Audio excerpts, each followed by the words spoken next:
Today for Good Morning SKN's Reflections, we warmly welcome Oureika Lennon-Petty, Planning Officer, and Claricia Langley-Stevens, Deputy National Disaster Coordinator, to talk all about this. Good morning, ladies. Welcome to Good Morning SKN. Good morning. So, we're going to delve into this right away. Tell us what took place during your emergency response evacuation exercise in District 4. Okay, so on Friday, just after we would have been preempted by an actual earthquake, NEMA engaged in a Caribbean Wave 2022 tsunami emergency response exercise. And what that was, it provided the opportunity for the communities of Old Road and Virtuals to be able to respond to a call from the agency indicating that the communities are under threat of being impacted by a tsunami, and we use a 30-minute mark, and we wanted persons to evacuate immediately and just stand back and watch to see what happened.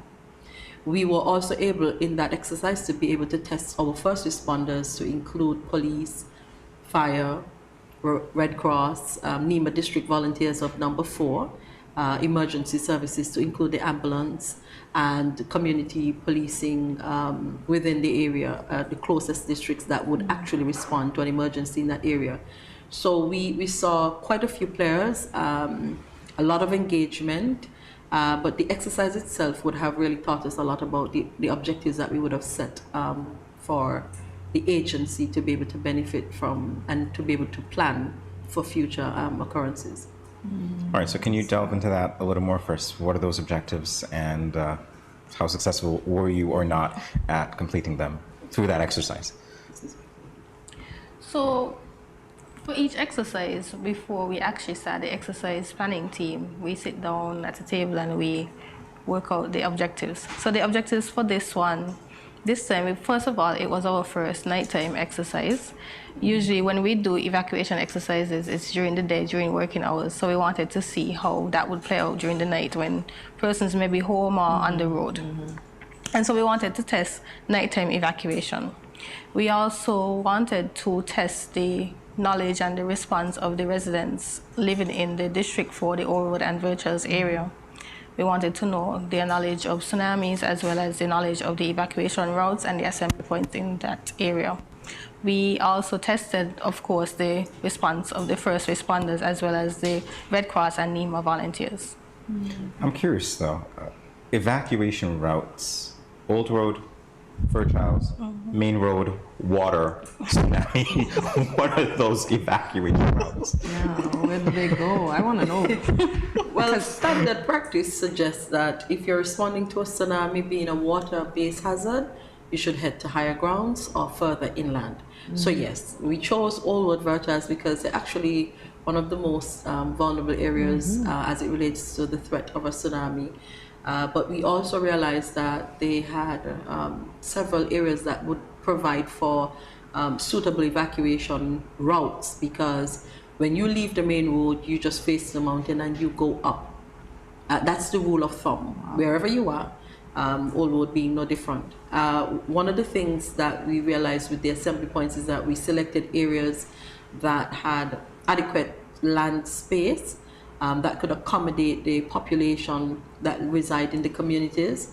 And so we would have used abandoned sidings, we would be using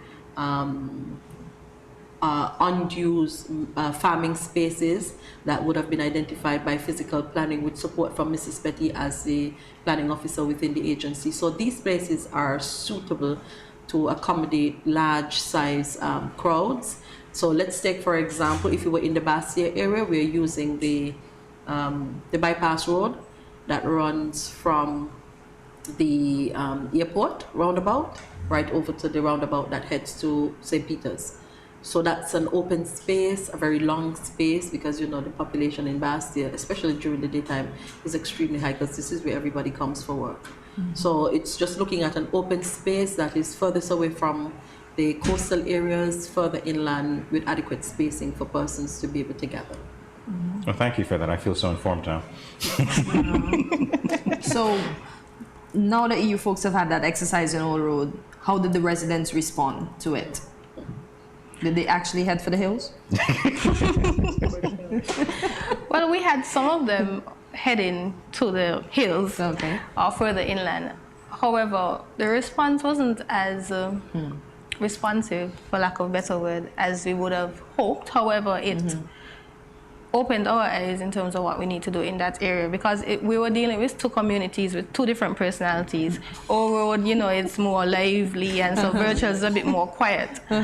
And so you had those two personalities coming into play. And so we actually had to treat each community a bit differently in terms of how we got the message out that, you know, it's an exercise, you need to evacuate.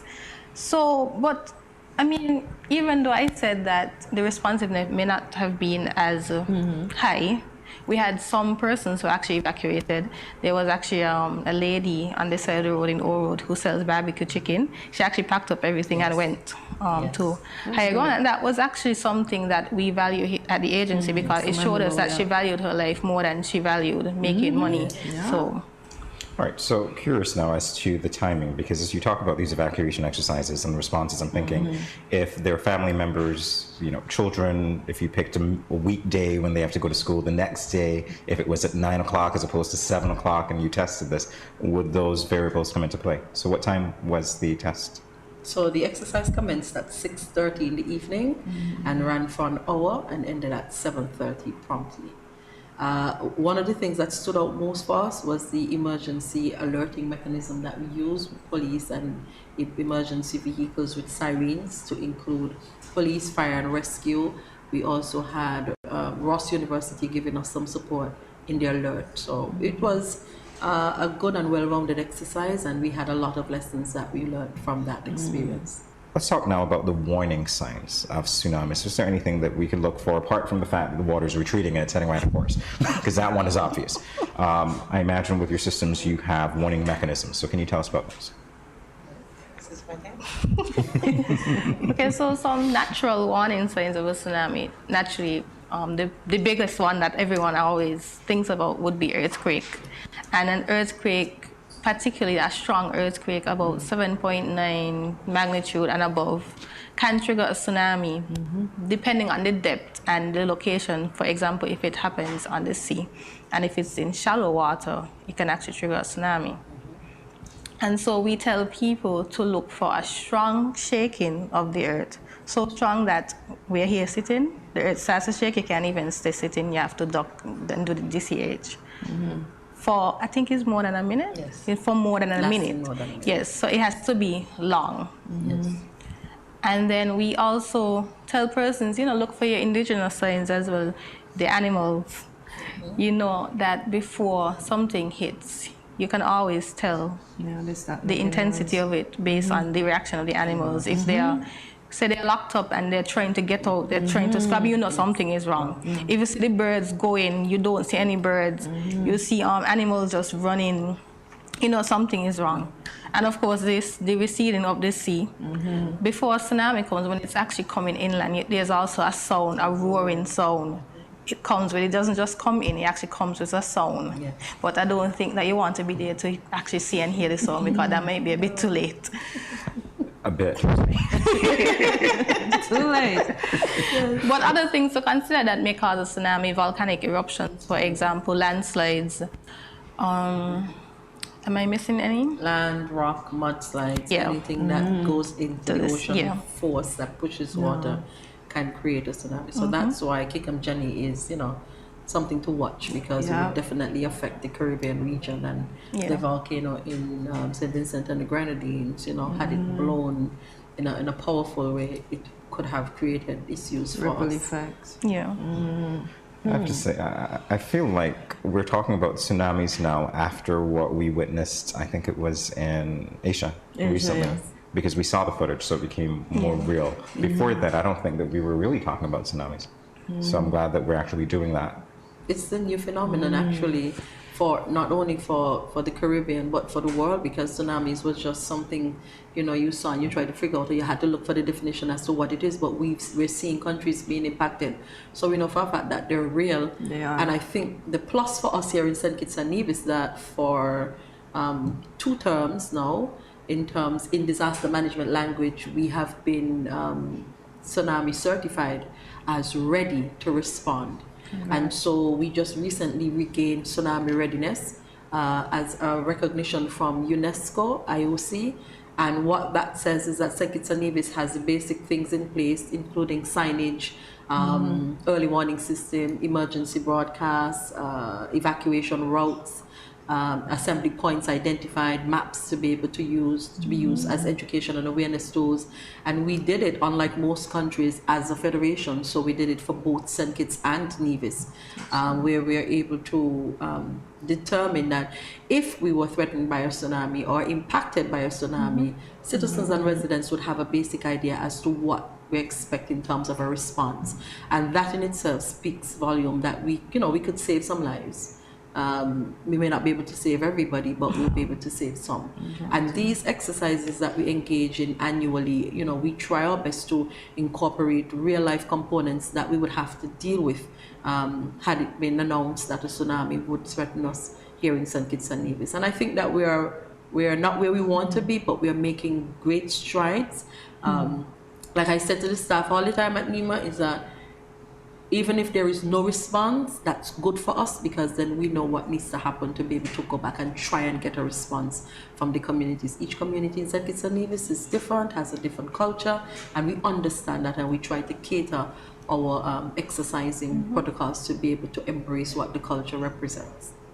Okay, so you mentioned 2 communities before that you did the practice exercise at.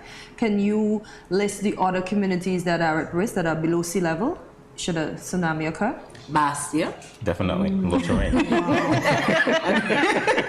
We've exercised Bastia so much that we really had to, Go somewhere move else. someplace else. We are looking at Deep Bay, the community of Deep Bay. Okay. We are looking at Frigate Bay, southeast. As a matter of fact, if you look at our tsunami maps very closely, you would realize that there are areas of the southeast peninsula, had we been exposed to a tsunami, that would be completely cut off. The road would be broken, and that's in the area of Carambola stretch of road. Yeah, that because it's such a narrow neck, once the seawater comes from either side, it would be broken. Yeah. And so we have to consider evacuation protocols that that allow us to get as to which parts of the island would be severely impacted. Then you have Sandy Point. That's the Pump Bay area. Those communities are extremely vulnerable. And there are some communities that are just naturally vulnerable to any hazard that we could name now, because when you look at New Guinea area, that's an area during the tropical cyclonic season. We have to evacuate persons because the seawater level just rise, move through the house, come through the front door, out in the street. So we are very mindful of the vulnerabilities of each community, and we are able to plan, and not only just plan as an agency, but to be able to incorporate our first responders to gain the same understanding as to what might be required with these particular communities based on the hazard that we're dealing with. All right, so in terms of planning, in terms of sensitizing the public, in terms of volunteers even, what is it that you want the public to know about the agency, and what your expectations or your hopes are from the public to help you do what it is that you do? I'll let Mrs. Petty take the first go, and then I'll follow. So throw me to the fire. I know. Well, from the agency standpoint, I mean, we want the general public that when NEMA says, this is an exercise, don't just treat it as an exercise, because that's some of the responses we got. When our observers were on the road encouraging persons to evacuate, they would say, oh, it's just an exercise. If it was a real event, I would have gone to the assembly point, I know what to do. But we always say practice makes perfect. That's right. Because in a real situation now, there will be panic. And when you panic, sometimes you forget what to do. Yeah. And so that's where you practice, that's where you exercise, because then when the real thing happens, at least you know what to expect. You know how long it would take you to get from point A to point B, and you also know the best routes to get you there. I think also understanding our vulnerable babies, the elderly, persons with disability. We want persons to understand that we can't leave anybody behind, and so we train you to realize that even in evacuating, you have to take into consideration getting these individuals to safety. It is something that is top on our priority. And understanding the emergency alerts. When a siren goes off, quite naturally it says something is wrong. If it goes off repeatedly non-stop, then we need your attention.